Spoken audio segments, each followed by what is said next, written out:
The only thing that matters to these companies is their bottom line, and they'll do anything and everything to distract your attention away from the things that they're doing so that you give them a pass. Two examples of these companies are Amazon and Salesforce, and they were in the news recently with really interesting things that they're doing in the marketplace.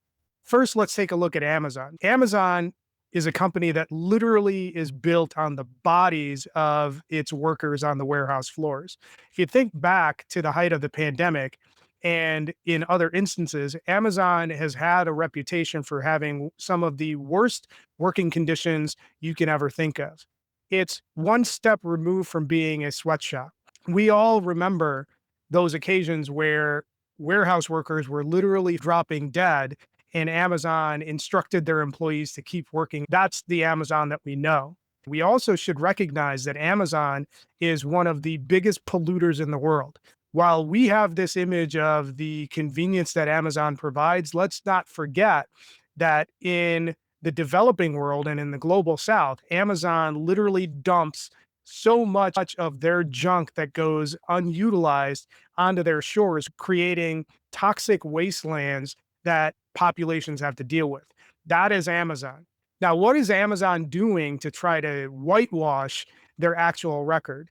They're putting out puff pieces in publications to talk about all the humanitarian work that they're doing. The most recent example is an article that came out in Fast Company where they're talking about the food delivery services that they're utilizing to resupply and replenish food banks all across the country.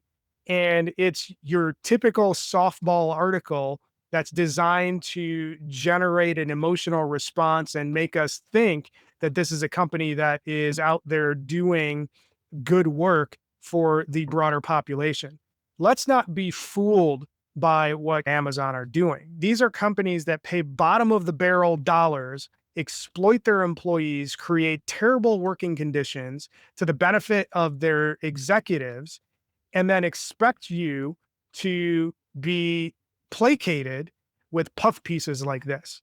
The reality of it is that this company, just like many of the other tech bro giants that are out there, is a predatory force. And many of the problems that we have in society today is a direct result of companies like Amazon exploiting the consumer and exploiting their employees to the benefit of their C-suite.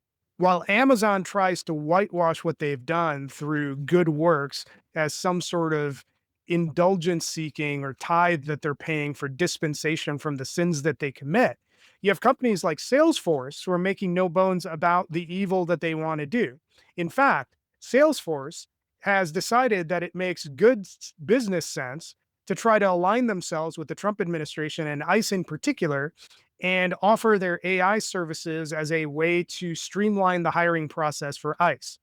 Let's understand what this means. ICE, an agency that is the equivalent of the modern day Gestapo, is having tremendous trouble recruiting because, shocker, a lot of people don't want to work for the modern day Gestapo. Salesforce wants to get access to government contracts, which is typically what happens when companies become so big that they don't care to innovate and there are no other companies to go ahead and gobble up. So they decide, let's get fat off of government contracts. So they're offering this out for the modern day Gestapo by helping to streamline their hiring services. Think about this.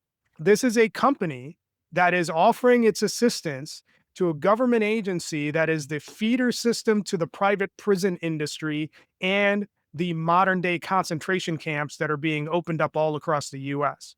Is this what you want to be known for as a CEO?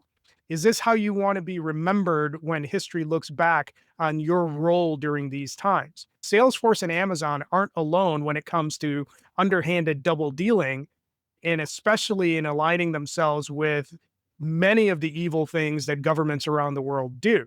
In fact, when you look at every big US tech player, every single one of them, for the most part, has done whatever they can to kiss up to the diapered orange dementia patient that is in charge of this regime and do whatever they can so that they can get more handouts as part of the favored crew. Their hope is that by aligning themselves with this Christo-fascist regime and this techno theocracy that the people behind this regime are trying to create, they can reap the benefits as well. This is all part of a plan to create a two-tiered society, a society that is run by the oligarchs and their various CEOs and their little fiefdoms, and everybody else who just serves the role as being a cog in the wheel. We're well past the time where every single one of these companies and every single one of their executive boards and every single one of their senior employees need to be busted up in every sense of the phrase.